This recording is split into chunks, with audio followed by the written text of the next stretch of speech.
waxaan ku weydiiyey sheekh dagaalkii itixaadku ay galeen markaa galeen istidaaca miyay lahaayeen haddii ay lahaayeen magaranaysa haddii aanay lahayn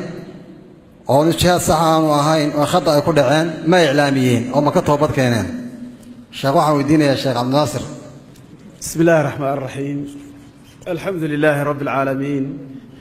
والعاقبة للمتقين ولا عدوان إلا على الظالمين وصلى الله على محمد وعلى آله وصحبه وسلم أجمعين سؤال شاس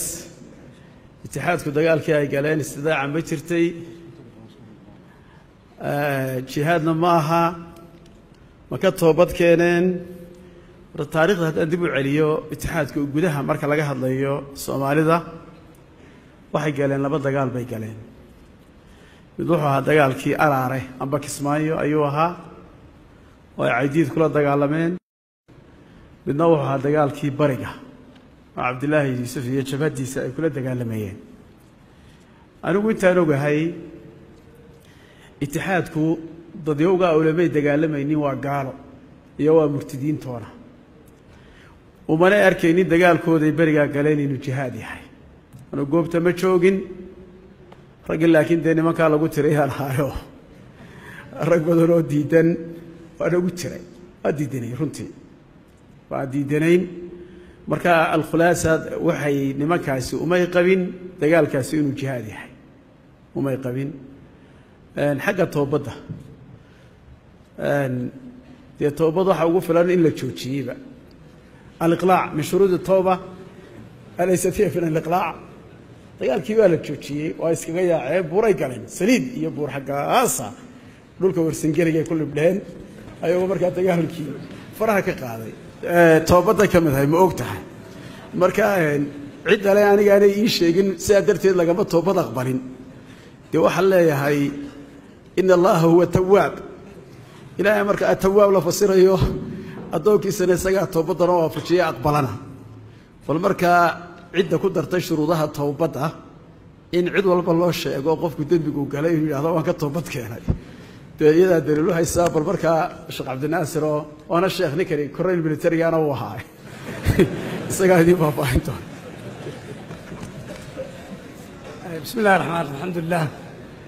جزاه الله خير الشيخ وكال لي هرتا مركو رئيس معلومات كان هجاشني جماعة الاتحاد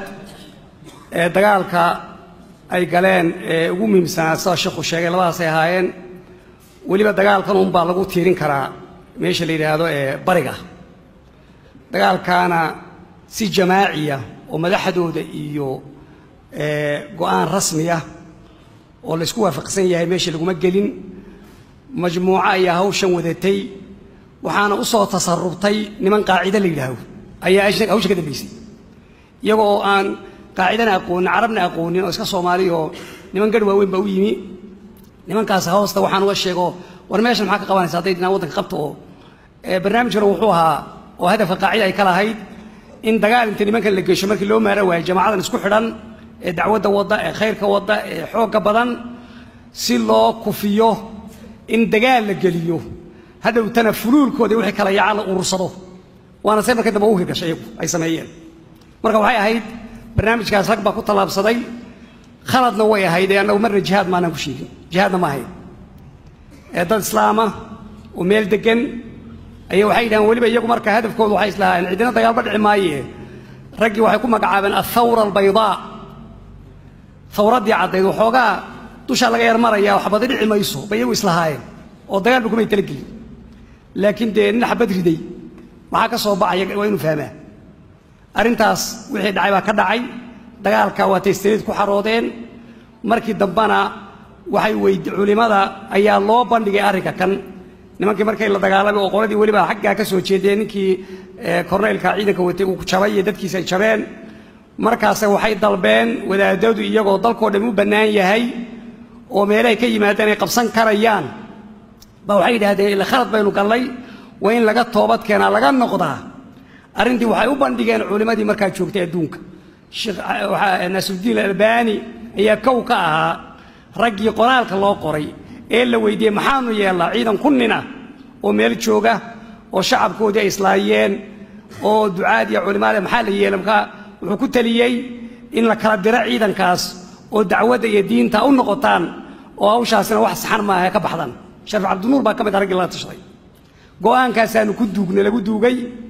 waa tii maxaan ku leeyahay heshiis ku dhacay waa tii wadaadadii nin wala meeshii tagay waxay ahayd 9 iyo taqriiban 3 baa ahayd xilligaas loo kala tagay oo arrintaas way dhamaatay